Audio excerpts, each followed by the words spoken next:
Itu beyond expectation. Nah, dari Pak Narto sendiri leading digital banking di Mandiri, juga salah satu script di Lunar. Bagaimana Pak Narto menurunkan strategi sih Pak? Gitu. How you define goals-nya dan bagaimana Bapak mengcrafting how to get there? Gitu. Oke. Mungkin kalau saya bisa cerita, mungkin saya mau ambil contoh yang sudah pernah saya lakukan. Jadi lebih konkret, jadi saya bisa tahu lesson learn-nya seperti apa. Misalnya contoh, saya di sini mungkin kurang lebih sudah 4 tahun. Pada saat saya masuk ke sini, I have zero knowledge about retail banking. Karena sebelumnya saya di transaction banking, gitu. Pas masuk, langsung di-assign satu project yang menurut saya one of the biggest at the time. Semua orang tahu mungkin yang sekarang namanya Livin, dulu namanya Project Everest. Nah, Project Everest ini waktu itu kita lihat kenapa ada project ini. Dulu pada saat saya masuk murni karena direksi itu punya catatan terhadap sistem platform kita yang sebelumnya, which is yang Mandiri Online waktu itu. Tapi waktu itu menurut saya sangat sayang sekali untuk menghabiskan uang yang ratusan miliar hanya untuk sekedar mengganti IT platform yang nasabah nggak mungkin akan care about. Bahwa di belakang layar itu kita mau pakai teknologi apa, they don't care. Yang penting adalah saya platform yang baru ini yang diwujudkan dalam bentuk aplikasi ini harus bisa nyaman dipakai, customer experience-nya bagus dan lain sebagainya. So, kita tidak membungkus project ini sebagai project IT per se, but karena project itu sit under digital, what is the digital transformation yang mau kita bangun? Membangun Livin is one thing, tapi yang paling penting adalah membangun orang untuk membangun living kedua, living ketiga, living keempat, dan sebagainya. Oleh karena itu, waktu kita craft the contract, saya dihadapkan sama pilihan. 2. Nomor 1, kalau mau berpikiran ideal, ya saya tunggu HC, membantu saya merekrut 300 orang, habis itu baru mulai, hari ini kita nggak bakalan launch. Itu pilihan yang paling ideal, ekstrim kiri. Ekstrim kanannya adalah, kalau mau cepat, membangun itu, ya kita bayar lagi ke vendor. Akhirnya kita akan kembali seperti waktu pertama kali saya masuk ke Mandiri, mungkin at the time, outsourcing-nya banyak sekali. Kita ambil jalan tengah, joint development. Pasang badan di situ. Jadi kontrak itu kita craft bersama Accenture bahwa you bukan my IT vendor. Waktu itu saya jelas-jelas ngomong ke pimpinannya Accenture. Lu di sini bukan hanya sebagai IT vendor, tapi adalah partner untuk membantu Mandiri melakukan digital transformation. Translate yang lebih konkret lagi adalah membangun capability baik di tempatnya saya sebagai produk maupun di tempatnya IT supaya my goal is to remove you after this project ends. Saya ngomong begitu di mana? Ya, so don't expect any contract from me. Gitu. Very sharp and clear. Waktu itu saya bilang. Saya juga rasa mereka pasti sangat mengincar project ini, jadi saya berani push untuk itu. But what is the risk? Orang kita waktu itu belum ada loh. Kita promise di depan, bulan Januari kalau project ini mulai harus punya 30 orang, 40 orang, 50 orang. Gitu kan. Kita koordinasi sama Aceh. Waktu itu DDL baru saja terbentuk. But I want to mitigate my risk. Orang ini anak-anak baru ODP yang jelas pengalamannya kelasnya berbeda sama teman-teman kita di Accenture yang pasti mereka taruh itu. Pasti nanti ujung-ujungnya dalam perjalanan project akan salah menyalahkan. Project ini gak deliver, oh ini karena Mandiri lama. Jadi saya udah foresee this kind of risk. Saya bungkuslah dalam satu klausul. Anak-anak ini akan saya titipkan kepada Accenture untuk dibantu mendevelop skills-nya mereka. Apapun yang mereka bangun, at the end, the ultimate responsibility for the delivery is you. This klausul ini menyelamatkan kita puluhan miliar setelah proyek itu berjalan. Ya kan? Proyek yang sebesar begini, pasti ada telat, pasti ada change of requirement, se-agile-agile-nya kita. Tidak bisa ada orang yang bisa memforsi requirement 2 tahun ke depan. Sebagus-bagusnya kita. Jadi kita udah mengantisipasi itu. Dan saya juga ngomong itu di depan. Saya bilang begini, kalau mau cepat, requirement harus di-lock di depan. Pasti. Itu no-brainer, nggak boleh gerak. Tapi what I'm telling them is, saya nggak mungkin bisa lock 100%. Tapi kalau requirement yang saya kasih di hari pertama salah 80%, berarti saya incompeten. Tapi kalau requirement saya miss 20%, you need to absorb. Oke. Ya, Yeah. karena this is how ini ngomong sebelum project dimulai, saya ngomong pahit-pahitnya waktu itu sama Accenture sama IBM. Yeah. Ya, karena udah bisa memforesee potential risk yang bakal dihadapin oleh kita, supaya kita nggak usah ribut di belakang, we don't have time. Yeah. Gitu, karena once kalau project ini kick off, mindset kita adalah meng-execute doang, gitu. Jadi itu yang kita dijalankan. 2 Oktober 2001 kita launch. Mulai dari itu saya pastikan di DBP kita tidak men-spend uangnya bank untuk meng-hire konsultan. Yang saya mau adalah orang-orang internal saya yang harus ngelit. Karena Everest dijalankan over the time. Everest itu adalah project COVID. Yeah. 80% project itu di-execute pada waktu kita semuanya di rumah. You can imagine the tough kalau misalnya kita coordination-nya itu nggak kenceng, gitu kan. Bayangkan di rumah kita nggak bisa melihat dia lagi tidur kah, lagi apa, but we still can make it, gitu kan. Nah, setelah 2 Oktober, di tempat saya ada beberapa DH, saya bilang, saya tidak mau menggunakan jasa pihak ketiga untuk sesuatu yang menjadi core-nya kita. Karena I need to own. Nggak bisa perfect, nggak apa-apa. Tapi we need to own. UI UX, copywriting, product manager, product owner, dan lain sebagainya. Oke? Kalau misalnya nanti load-nya sangat banyak, dan kita terpaksa harus meng-engage third party, tidak boleh ada orang di third party itu yang duduk sebagai lead. Yeah. I want DBP yang duduk di atas, karena saya percaya kita bisa. I trust my team. Gitu. Itu yang kita lakukan. Oke. Nah, itu makanya di DBP kami sangat terima kasih kepada HC. Saya masuk pertama cuma 50-60 orang, to be honest. Itu menghandle semua channel, bukan hanya Livin ya. Itu ada ATM, EDC, e-money, dan lain sebagainya. Over the time, semua orang sudah saya replatform. Jadi kalau misalnya kita lihat, ya ATM mau mengembangkan apa lagi, ya nggak banyak ya. Ada nggak? Ada, tapi nggak banyak. Jadi orang-orangnya mulai saya pivot untuk semuanya masuk ke Livin dan lain sebagainya. Sekarang at least di tempat saya ada 3 departemen yang in-house di Livin secara nggak langsung. Ada tempatnya Yanto, ada tempatnya Sugi, dan lain sebagainya. Yang pegang suka is a different department head. Gitu, karena this is how do I mitigate my risk, tidak tergantung pada satu departemen juga. Long story short, pelajaran di Everest itu, I don't think about Narto lu mau bangun fitur apa. Balik lagi kepada orang. Yeah. Balik lagi kepada orang. Karena kalau itu gak kita manage, Livin lagi peak begini, banyak sekali yang mau masuk, banyak sekali stakeholder di luar yang juga mau menitipkan. Yeah. Dan kalau kita harus setiap kali requirement masuk saya talk to vendor dan rely myself on them, itu nggak bakalan bisa. My number one priority sekarang, that's why sekarang saya lebih banyak duduk sama tempatnya HC kami yang diwakili oleh Pak Sapri dan lain sebagainya. They help me a lot untuk merank up people ini. Dan saya selalu mau menjustify kenapa saya butuh orang sebanyak itu.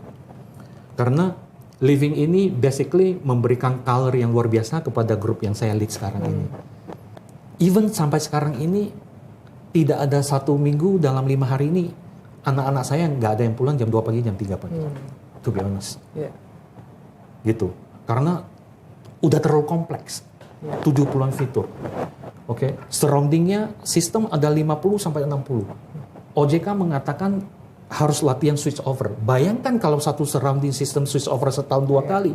50 surrounding system dikali 2 udah 100 hari. 100 hari. Dan karena saking takutnya kita terjadi apa-apa pada Livin, my people has to be there. Untuk memastikan setelah teman-teman IT melakukan patching lah, switching lah, kita ngetes lagi dan lain sebagainya. Itu di luar fitur-fitur baru yang mau kita promote nih. Yang kita udah janji ke manajemen semaksimal mungkin 2 bulan sekali kita mesti go to market. Ini cerita yang sangat merakyat nih. Day to day kita, hidup kita di sini. Orang. Nanti orang bisa bantu mikirin strategi ke depannya dan lain sebagainya. Nah, itu bagian dari cara kita merun Everest. Balik lagi, where is the dream at that time? Saya selalu bilang bahwa stakeholder terbesar kami adalah Pak Aqua. Pak Aqua punya grup head, Bu Erin, Bu Rena, Bu Desi, dan lain sebagainya. All the product owners ya? Yes. Saya selalu bilang ke tim saya, waktu semua orang ngomong digital, hampir semua grup punya tim atau departemen untuk digital. Kita juga baru lahir. Waktu itu pressure-nya lumayan. Wah, Everest lama. Kalau tunggu Everest, hilang habis. Gue bilang, kita mesti persisten. Tahan dulu komentar-komentar seperti itu sampai kita build satu barang. Karena sekarang juga kita nggak bisa mengentertain mereka. So, how do we respond to them? I mean, I'm very simple person. Orang minta ke kita nggak bisa deliver, kita juga nggak bisa melarang orang untuk membuild sendiri at that time. Makanya saya bilang project ini nggak boleh telat. Livin ini nggak boleh telat. Tapi sejak Livin lahir, kalau sampai ada grup-grup di Mandiri yang masih punya digital team yang membangun itu, I fail. I fail. 2 Oktober 2021 sampai sekarang 1,5 tahun, ya kan? Kita align banyak sekali sama proyek-proyek di tempatnya Pak Aqua yang di sana tanda kutip yang tadinya mereka ajukan setelah kita lihat bisa kita masuki ke Livin. I don't want to say drop, jangan di quote ya gitu. Kita mendrop proyek orang lain untuk masuk ke sini, gitu. Tapi banyak sekali. Itu yang kita lakukan.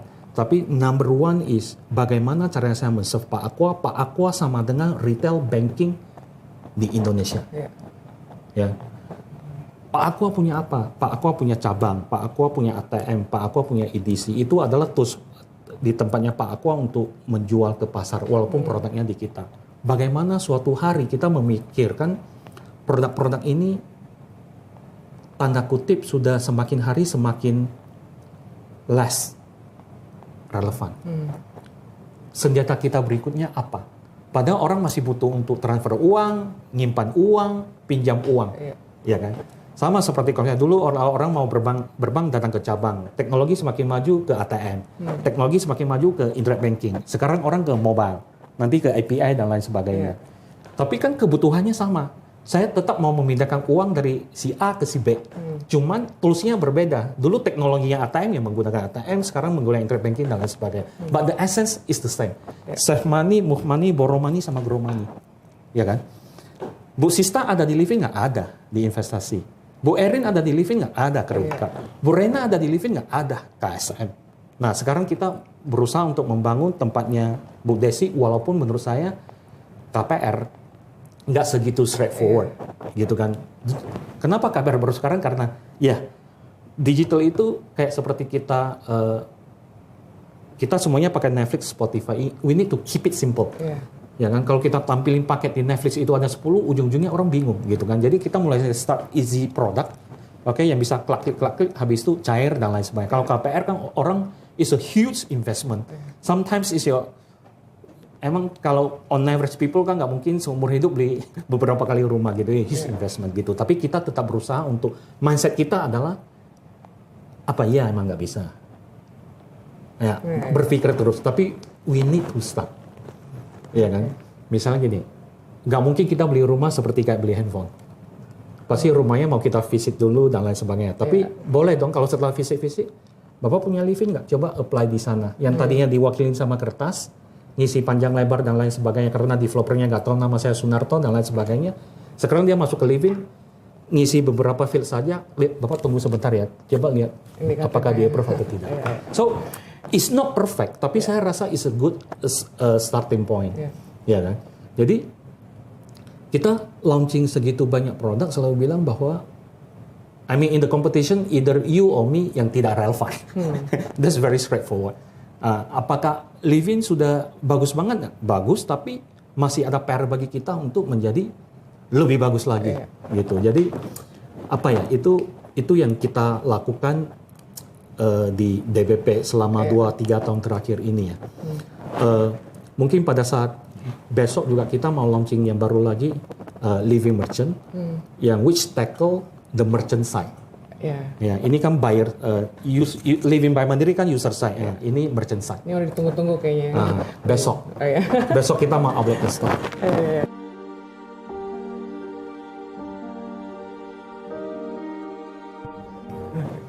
Pagi-pagi seperti begini saya kumpulin semuanya, karena saya percaya di hari pertama mereka harus di-share.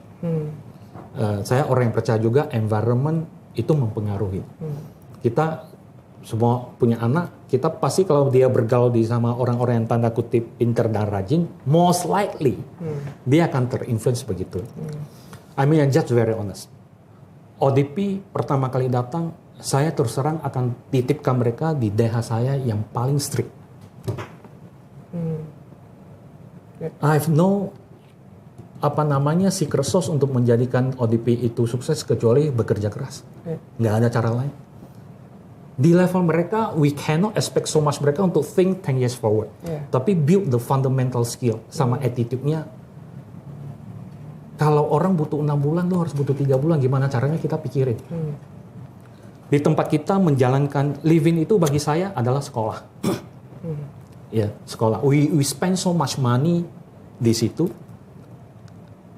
Senior-senior ini saya selalu tuangkan. Kalau misalnya contoh yang paling simple, ada satu senior product manager, dia membangun satu product flow.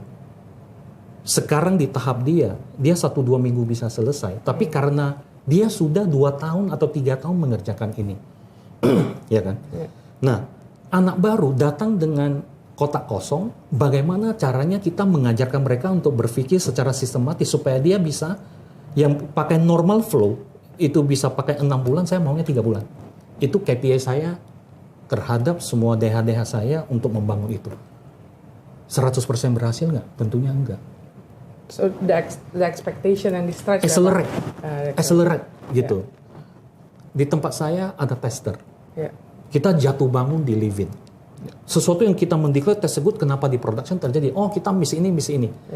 Semua orang yang masuk ke situ, kayak ibaratnya kalau saya mau training seorang tester, oh dia harus bisa memahami bisnis prosesnya. Tapi masih terlalu high level. What do you mean by understand a business process? Di setiap titik itu apa-apa yang harus dicek, permutasi apa yang harus dicek. Jadi a clear guidance bagi orang yang pertama kali. ODP saya selalu assume bahwa mereka, ya terlepas dari mereka sudah sekolah 4 tahun, atau di kampus 4 tahun, but comes into dunia nyata itu is a completely different things, gitu kan. Tapi saya selalu bagaimana caranya supaya dia lebih cepat lagi, gitu. Pokoknya kalau normal flow 6 bulan, saya maunya 3 bulan. Baik itu product manager, tester, BA dan lain sebagainya.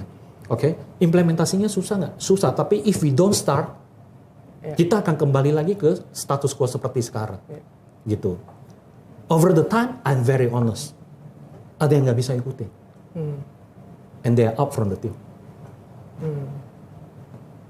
Di sini, I run the shop very pragmatis and practical. Karena kita bukan sedang meresearch sebuah obat yang dikasih waktu 20 tahun untuk berpikir. Barang kita itu sudah di market. Ya kan? Barang kita itu sudah di market, berarti sudah menciptakan expectation di market. Jadi orang yang betul-betul nggak bisa ngikutin, kita nggak dikasih kesempatan oleh market untuk making mistake juga. To be honest.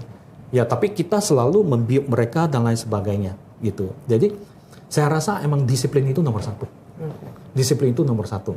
Ya. Dan sama yang saya selalu paling penting adalah kalau saya dikasih 2 orang, yang satu very smart, yang satu sangat rajin, saya selalu pilih yang kedua. Kalau dapat dua-duanya, wah bersyukur. Jarang gitu kan, dua-duanya. Karena rajin itu kan, saya anggap dia mau belajar dan lain sebagainya gitu kan. Saya rasa semuanya bisa dipelajarin asalkan dia mau. Ya, tapi kita nggak bisa mengarahkan semua orang, wah dia harus mau belajar sendiri dan lain sebagainya. Makanya harus dimasukin ke satu sistem yang well structured. Hari ini lu mesti belajar ini, besok lu mesti belajar ini. Udah ya, sekarang saya kasih kamu satu fitur yang nggak begitu so stressful. Coba lu bikin. gitu. Jadi Livin itu kan banyak sekali fitur. Nah, teman-teman di sini sudah membagi, oh ini yang very kompleks lah, ya. Misalnya kayak cross border remittance itu kan sesuatu yang cukup bahaya nih, ya kan. Nah, ada yang gak ada yang very simple, yang agak simple, ya kita biasanya mapping tahu lah, ya kan. Gitu. Jadi supaya kita bisa accelerate gitu. Dan my philosophy is orang day one harus di-shock. Karena kalau sudah 2-3 tahun, terus tiba-tiba dia kena stres, biasanya yang ada demotivate.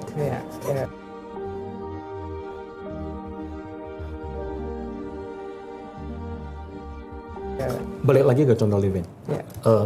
Saya bilang, kalau project dulu 2 tahun kami jalanin project Everest, waktu itu kita masih bersama Accenture, kita selalu punya checkpoint meeting jam 8 pagi. I never skip. Senin sampai Minggu. Literally Senin sampai Minggu, tanggal hitam sama merah kita nggak pernah skip. That's the discipline yang kita lakukan. Gitu. Over the time, udah 2 tahun berjalan, saya bilang ke DH saya sama my TL saya, harusnya di tahap ini, dulu untuk melaunching satu fitur, kita itu punya proses yang namanya DAG, Design Authority Group. Di situ where semua group head, baik itu legal, compliance, produknya, tempatnya Pak Aqua, tempatnya kami, IT dan lain sebagainya, itu duduk bersama untuk memfinalize. Karena waktu itu timelinenya sangat tight, jadi kita nggak mau membuang waktu terlalu lama di bawah gitu kan. Working team sekali, habis itu kalau nggak sepakat udah langsung dibawa. Nah, sekarang saya bilang, itu kan dulu kita nggak tahu apa-apa, jadi kita ikutin proses. Kalau dulu perlu 3 step untuk memfinalize satu, kalau di bahasa kami user story itu requirement, harusnya setelah itu jadi 2 step dong. Iya kan? Harusnya sekarang menjadi 1 step dong. Ya kan? Dulu kalau kita kayak belajar matematika, 5 kali 5 berapa? Oh, perlu 5, 25. Sekarang over time harusnya within seconds, 25. Gitu. Nah, jadi saya selalu bilang bahwa karena itu harus di-press. Kalau nggak di-press, orang akan kembali ke comfort zone. Timeline 2 minggu, kenapa 2 minggu? Kalau dulu tahun lalu masih bikin satu user story 2, sekarang saya nggak mau. 1 minggu. At any cost. Coba kita lakukan. Ya kan? Harusnya semakin kita memaster sesuatu, semakin fluent kita mengerjakan sesuatu. Nah, kalau misalnya balik lagi ke tim yang junior, ya dia tetap punya jatah 2 minggu dan lain sebagainya. Nah, itu satu. Terus yang kedua, biasanya kalau kami meeting begini untuk yang terutama yang terkait sama strategic project seperti Livin, I always want to review myself, terutama yang customer journey-nya. Ya kan? Karena kenapa? Kalau teman-teman di bawah sudah sangat hectic dengan membangun fitur, discuss sama IT, discuss sama risk, discuss sama compliance, kadang we need a silent moment. Coba kita keluar sebentar, let's look at, is it what customer wants? Ya, karena di working team pasti ada perdebatan. Oh, ini nggak boleh, ini melanggar ini dan lain sebagainya. Oke, pasti ada kompromi yang terjadi di bawah gitu kan. Nah, I want to step up and then look at, is that what customer wants? Disitulah I think we make a lot of changes di Livin. Kalau enggak, apa bulat-bulat yang ada di Livin biru saya bawa ke Livin kuning. Disitulah banyak sekali, banyak lah. Saya nggak mau ngomong itu perdebatan, tapi lebih ke kita mau ambil decision yang berbeda nggak? Itu sih. Itu saja. Kita mau ambil decision yang berbeda nggak sih? As simple as ingat saldo tanpa login gitu ya.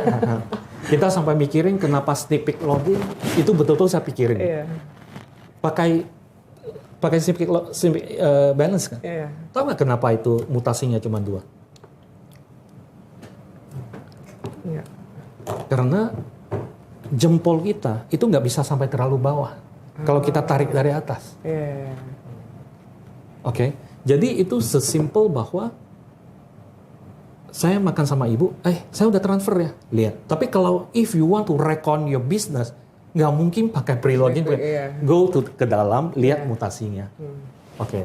Kenapa ada e-money taruh kita di depan? Karena Di you lagi jalan nyetir, login pakai alphanumeric special, pencet e-money, masukin nomor kartu, is too long. Iya. Saya bilang, saya maunya nyalain Livin, tempelin kartu, semua amount sudah tinggal masukin. Itu pencet. Oke, so all the fork process ada. Ya, itu the best, itu one of the best feature in Livin. Kayak without login langsung gitu ya.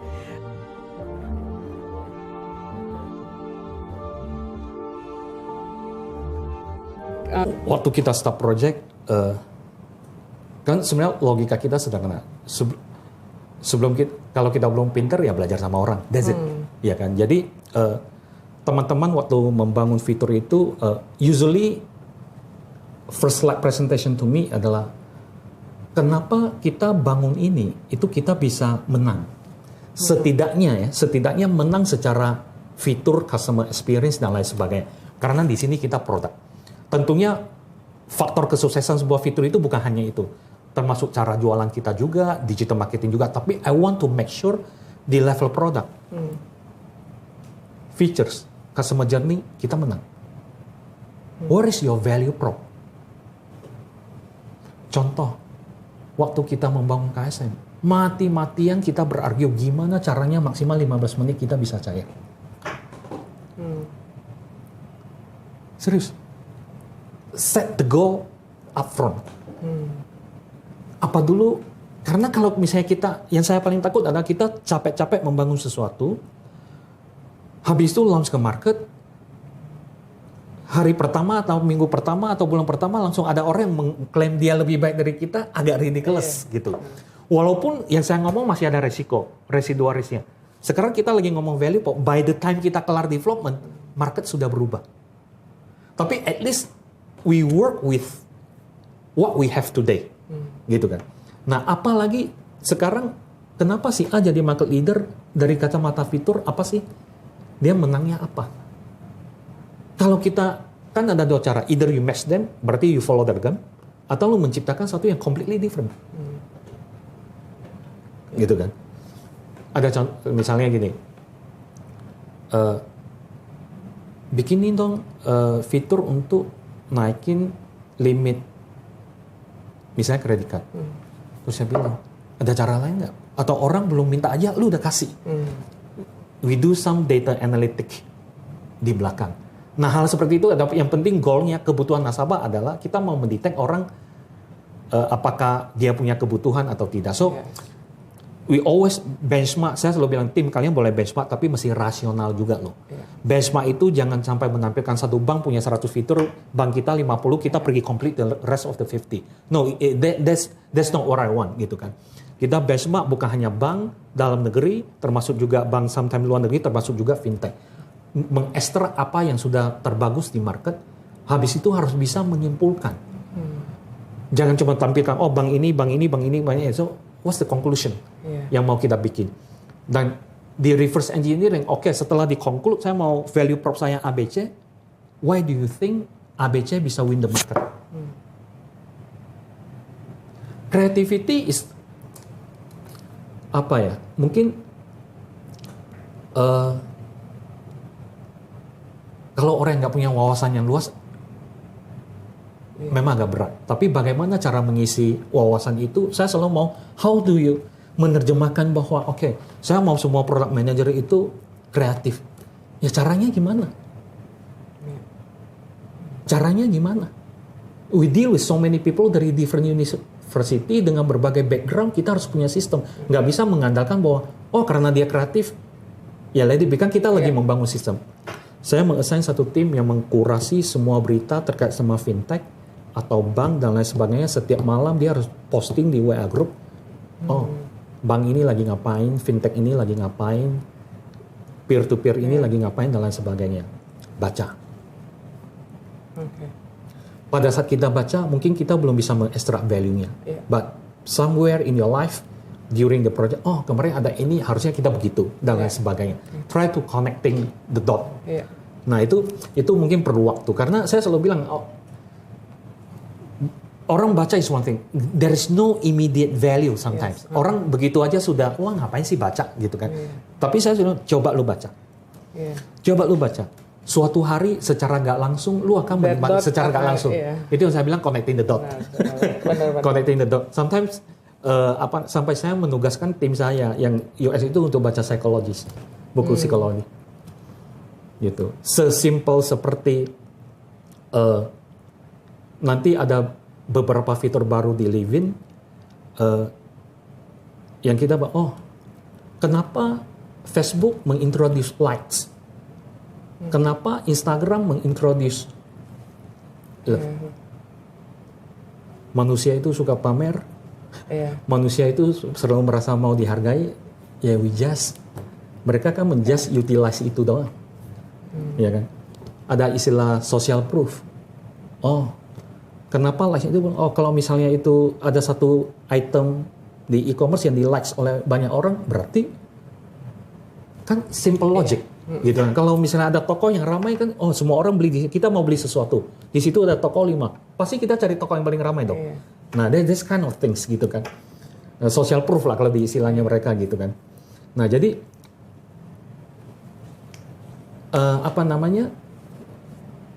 kalau orang UX, UI yang kadang sekarang level kita udah bermain sampai level bahwa orang menganggap itu sistem harus stabil, ya itu continuous improvement. Tapi hanya stabil saja nggak akan di-appreciate oleh people. Jadi kita mainnya di level customer journey, customer UX dan lain sebagainya. Gitu. Jadi mesti menginject some of the skill dan itu nyata kok di best practice juga ada gitu.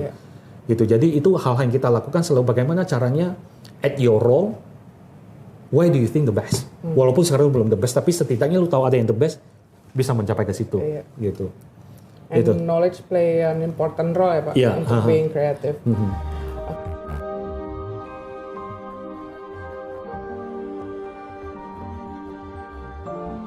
Kalau core competence, terutama di tanggung jawab saya sekarang ini, saya selalu bilang bahwa sekarang DBP ini apa? Terutama diskusi ini saya bawa pada waktu MU mempresentasi ke saya, Pak ini kurikulumnya. Saya selalu bilang bahwa what does it mean to me? Orang training kan supaya dia tambah pintar. Oke, setelah balik dari training, yang tadinya dia nggak tahu menjadi tahu, atau sesuatu yang dia tahu dia menjadi lebih tahu, balik kerja dia lebih efisien dan lebih efektif. But that's leading indicator. Lagging indicator, selama tempatnya DBP, mulai dari product ideation, product development, prototyping, mengawal development, sampai go live. At any of this, dari konsep yang ada di PPT, sampai klik yang bisa dirasakan oleh nasabah, saya masih memakai pihak ketiga untuk membantu saya. Berarti di titik itulah saya harus memperbaiki. Bukan berarti saya nggak mau sama sekali menggunakan pihak ketiga ya, tapi saya mau to be very honest mereduce. Oke, supaya bisa mereduce adalah end-to-end bisnis proses yang ada di BBP saya harus menguasai. Ya. Bahwa kita tidak boleh, saya selalu bilang ke dep, kita jangan sampai karena arahan saya begini, kalian takut untuk menggunakan konsultan. No, that's the vision. Karena lu harus menguasai apa yang menjadi jualannya you, ya kan? Supaya nggak jadi postman atau middleman saja, gitu kan? Bahwa the fact bahwa lu mau mengengage third party untuk memperkaya role lu, itu silakan. Tapi during the operational process itu berbeda. You need to hands on, gitu. Jadi core kompeten seperti itu yang saya bilang bahwa kalau misalnya ada nota atau proposal masuk ke meja saya, apa kita butuh third party ini untuk membantu, I always ask, is this a new skill atau apa? Competitive advantage harus kita master. Kalau kita belum, nggak apa-apa kita pakai, gitu. Harus di build itu. Nah, tapi kalau kita ngomong core competence kan, what is my core competence? I'm the product people. Product journey, customer journey adalah sesuatu yang harus saya master habis-habisan. Dan untuk mencapai itu, apa yang harus kita lakukan? ABCDE. Gitu.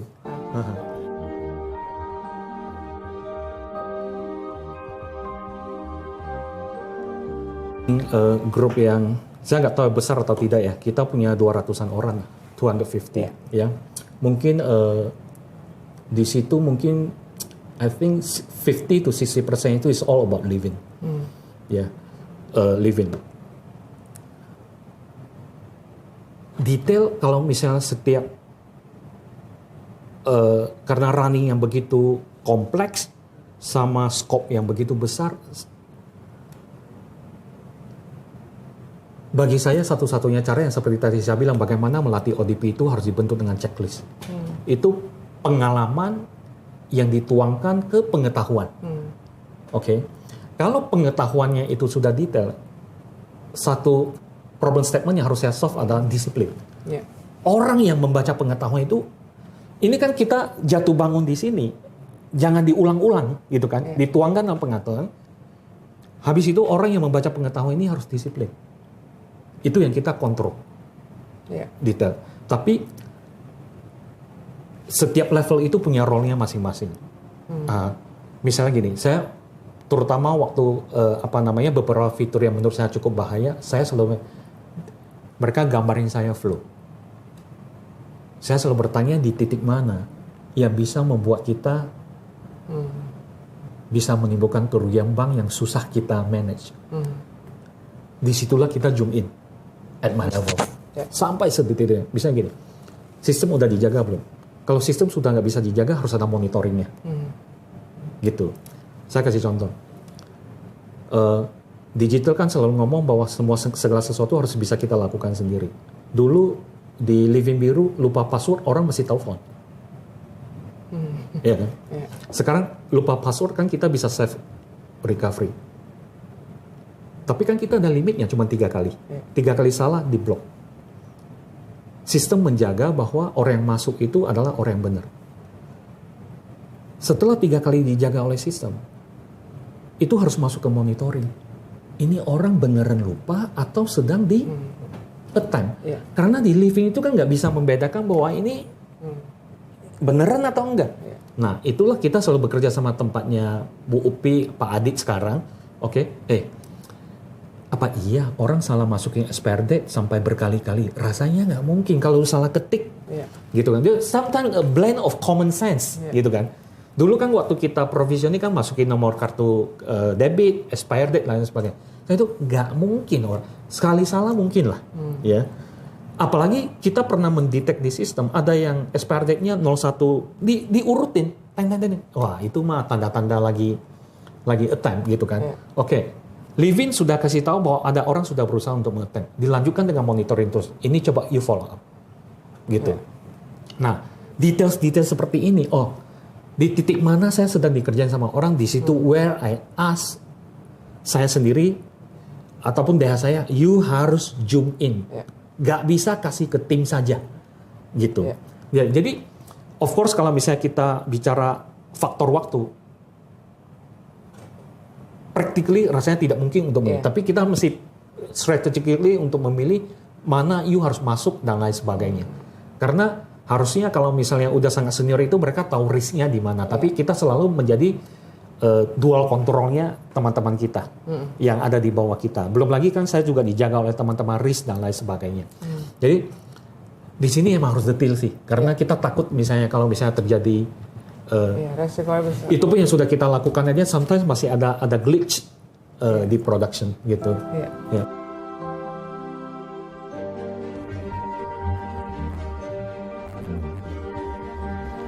Setelah kita launching produk,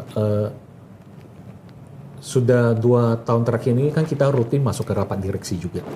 Ya kan, bisa gini, Livin sudah kita develop. Sekarang kita kurang lebih ada 17 juta atau 16 juta atau 17 juta register user.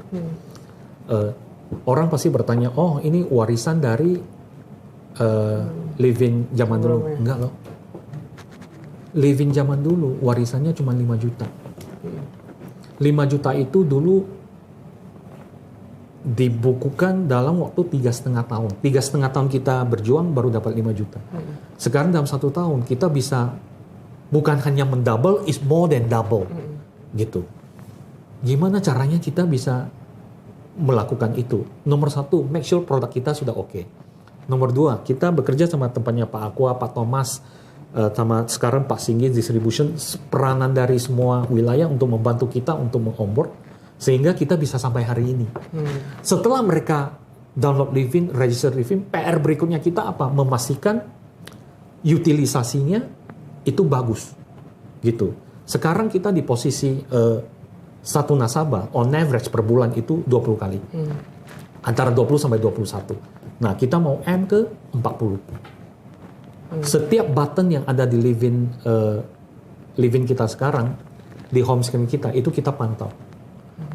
Ini dipakai oleh 90% dari user kita. Ini dipakai oleh 70% dari user kita, dan lain sebagainya. Kita kerja sama teman-teman EDA untuk membantu kita meng-extract information. Karena menurut saya, dari 10 bulletin yang ada di Livin, mungkin lebih dari 70% itu essential. Ya kan, essential ya, hampir semua orang harusnya butuh.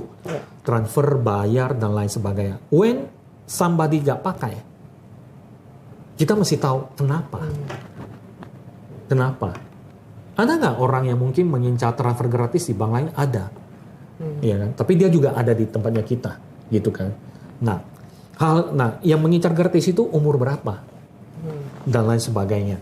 Gitu. Jadi PR kita itu saya nggak pernah bilang selesai karena is a journey, bahwa sekarang kita punya grup digital marketing dan lain sebagainya.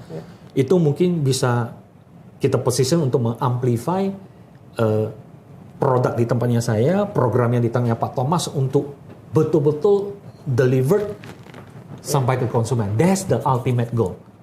Iya kan? Jadi produknya itu bukan hanya sitting di kantor pusat dan lain sebagainya, tapi bagaimana caranya mentransport itu sampai ke user kita atau calon usernya kita. That's the ultimate goal. Jadi care enough to review what we have done.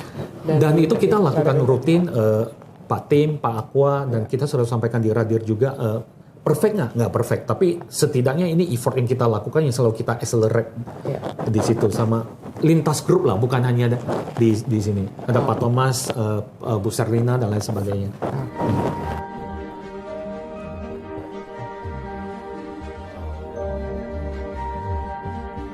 Harusnya tidak boleh ada orang yang mempunyai visi yang berbeda sama Pak Dirut. That's rules number one. Dream ya Pak. Kalau Pak Dirut sekarang almost every day speaking about Lunar, bagi saya kita sebagai pasukan yang membantu beliau sama the whole BOD untuk itu, we do everything to make it happen. As simple as that. Kan nggak mungkin saya menciptakan di porsi saya sebagai digital, visi apa dari direksi Pak Dirut di Lunar yang terkait sama digital itu yang kita deliver. Lebih spesifik di saya adalah bagaimana saya make sure bahwa digitalnya di Bank Mandiri, terutama sekarang di role-nya saya sebagai digital, we are the best. Bukan hanya dari sisi produk, kalau misalnya kita mengklaim produk kita the best, tapi market share juga belum tercapai, itu remain a homework. Itu yang harus kita itu. Jadi I don't create another vision, tapi selalu menerjemahkan apa visinya Pak Dirut, visinya BOD, yang sekarang sudah sangat jelas, Lunar.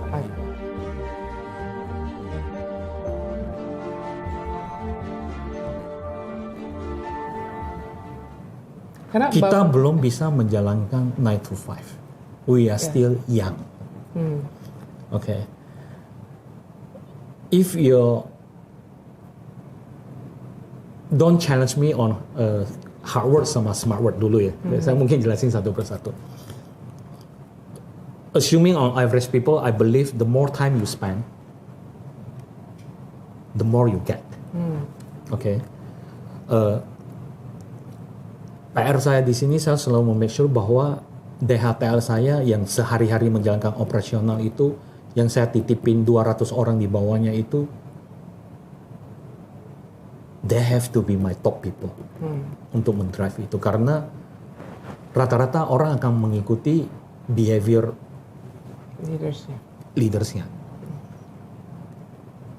Harus kasih contoh, gitu kan. Kalau saya datangnya sudah pagi kan nggak mungkin anak-anak di sini datangnya terlalu siang gitu kan. That's simple logic, the indirect message yang I want to send. Makanya saya selalu bilang kepada teman-teman ODP, saya selalu bilang, this is your golden time. You belum punya keluarga, belum punya beban. Waktu 24 jam itu 100% under your control. Okay? And then you need to decide. setelah jam 5 you mau hang out atau you mau spend more time untuk lebih cepat yang orang butuh 1 tahun lu bisa squeeze jadi 2 bulan, up to you. Up to you. Gitu. Jadi there is no secret sauce. Ya kan. Saya juga nggak pernah minta semua orang datang jam 7 pagi, don't get me wrong, nanti saya dimarahin sama Hace gitu kan. Tapi disiplin lah ya. Disiplin. Sebenarnya bukan masalah jam 7 atau jam 8. As long as you can get the things done within the target, you harus lakukan everything to achieve itu. Gitu. Walaupun kadang kita mempromis sesuatu, kita tahu bahwa di perjalanan proyek itu banyak sekali hiccup. Sesuatu yang kita targetin saja, kita belum tentu tercapai. Apalagi kita bekerja dengan ritme yang biasa-biasa. Gitu. Jadi terus terang, I'm not trying to hurt myself. We spend a lot of time during sometimes weekend juga. Karena once you promise, we need to deliver. Itu pun kita menjalankan mantra itu saja, proyek kita kadang suka molor gitu kan. I mean, at least attitude yang kita mau show ke manajemen I've done my best for everything I can do. Gitu.